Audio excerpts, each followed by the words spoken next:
Hey friend, welcome back to the Busy Brain Do-Over.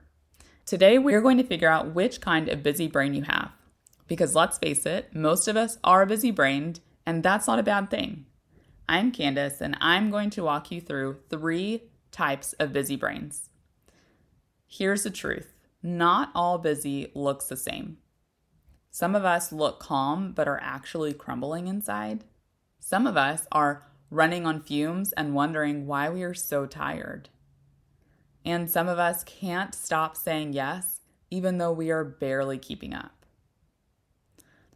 You might see yourself in 1, 2, maybe even all 3 of the types we'll go over, but I want you to listen in for which one sounds the most like you right now. You ready? Trust me? Here we go. You're managing what you always do, but your brain feels scattered and you just can't seem to pull it together. The Busy Brain Do-Over from Steady State Co. is your space to recover, reset, and restart, proud of how you show up again. Because you're not the problem, and you're not alone. Here, you'll find real tools and honest conversations to help you feel capable, steady, and like yourself again.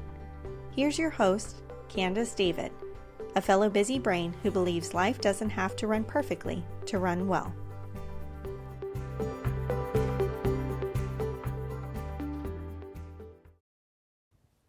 I've learned something in my years as a therapist and as a fellow busy-brained human who has been there too. When you name what's happening, it loses some of its power. These 3 busy brain types aren't boxes. This is not another personality test, although I am a huge fan of the Enneagram, and we will talk about that in the future. But these busy brain types are mirrors. They are gentle ways to see how you have been surviving. And once you see yourself clearly, you can stop fighting against your own wiring and start working with it. Think of this episode as your diagnostic for compassion. Because when you understand your busy brain, you can finally start building a rhythm that fits who you actually are, not who you think you are supposed to be. And that is such a game changer. Speaking from experience. Hi, my busy brain friends. Before we keep going, hit that follow button so your next do-over finds you right when you need it. If you've already subscribed, thank you, and consider this your high five for being ahead of the game. You never know when the next episode's going to be the one that gives you that deep exhale you've been craving. Let's start with the one that hides in plain sight. Our first busy brain type is the looks put together woman. Now, you'd never know she's barely keeping up. She is the one people trust to handle things, all the things. She's calm, steady, reliable, the one who looks like she's got it all together. But behind that calm smile, her mind is spinning. She's the person with a dozen half-finished piles on her desk. She answers everyone else's needs first and saves her own for later, which never comes. Her to-do list feels like a moving target. She's organized enough to fool the world, but inside, it feels like chaos. She's terrified that if she slows down, if she lets anyone see the mess, the whole thing will collapse. But that doesn't make her fake. That doesn't make her disingenuous. It makes her tired. If this sounds familiar, I want you to hear me. You are not a fraud. You are a high-capacity woman. You're still a high-capacity woman who's been running under impossible expectations for way too long. You don't have to keep proving that you're fine. It's okay to let someone see the real you, the frantic you.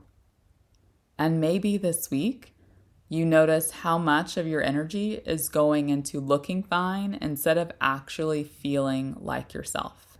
Now, for our second busy brain type, we have the functioning on empty woman. She's not falling apart, At least, not where anyone can see it. She gets things done, she shows up, she's dependable to a fault. But she's been running on fumes for months, maybe years. Her body's exhausted, but her brain doesn't get the memo. She's so used to running on adrenaline that stillness feels uncomfortable. Sleep doesn't refresh her anymore, and rest feels like a failure. She eats lunch at her desk, answers emails in the pickup line, and collapses at night wondering why she still feels so behind. If that's you, you're not lazy, and you're not broken. You're in energy debt. You've been overdrawn in your own life. Your mind doesn't need more focus tips. It needs space. Your body doesn't need another push. It needs permission to stop. You don't have to earn rest by finishing everything first. You can start right now by noticing where you're pushing past your own limits out of habit, and instead let yourself pause. And then we've got our third busy brain type, the overloaded achiever. She's the woman who says yes because she can. Because she's capable, dependable, smart, the one people count on. Her calendar looks kind of like a Jenga tower. Every new commitment feels like one more block added to the top. She thrives on momentum until one small thing topples it all. She's not disorganized. She's overcommitted. And there's a difference. Every hour is spoken for. Every project feels half finished. Her brain's juggling deadlines, appointments, groceries, and emails, all screaming for attention at once. And when she finally sits down to rest, she can't. Her brain's still working overtime. She's not failing because she's unmotivated. She's failing because she's simply out of room. It's not a discipline problem. It's a math problem. There's just not enough of her to go around. If that's you, take a breath.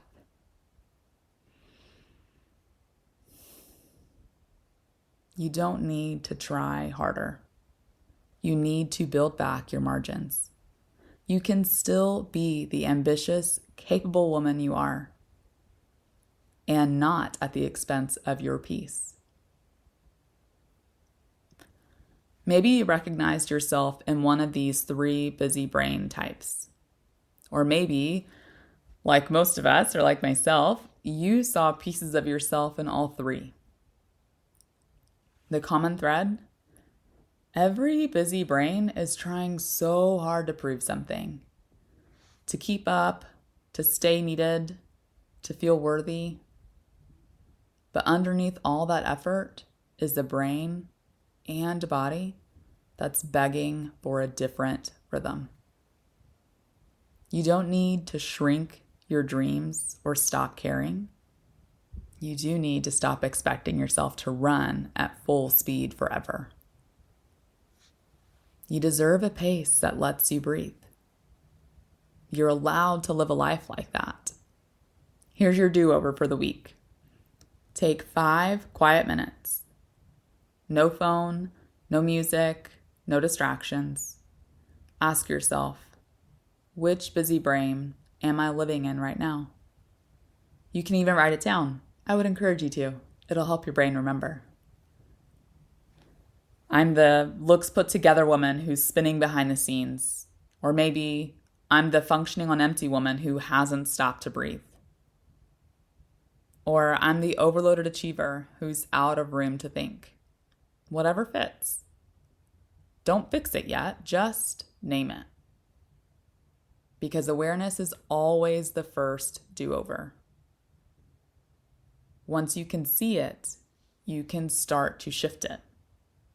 Here's your permission slip for this week. You don't have to fix your busy brain. You can start by understanding it. Awareness isn't weakness. It's actually wisdom. So pay attention to your patterns this week. Notice where you overcommit, where you overthink, where you override your own limits. Don't shame yourself, just notice. And if you're curious to dig deeper and find out which busy brain type or combo of type fits you best, I've got something for you. The Which Type of Busy Brain Am I quiz. It'll help you see how your brain tends to get stuck, where your energy's going, and how to start working with your wiring instead of against it. You'll get tailored feedback for your type, what to focus on, what to stop fighting, and what kind of do-over will actually help. You can find it at mybusybrain.com/quiz. That's mybusybrain.com/quiz. Until next time, remember, you're not the problem. You just have a sometimes distracted, often overwhelmed, busy brain. And that's okay. All right, my fellow busy brain friends, take a breath, give yourself a little grace, and remember, you can always start again. That's what a do-over really is. Not perfection, just permission. Talk soon.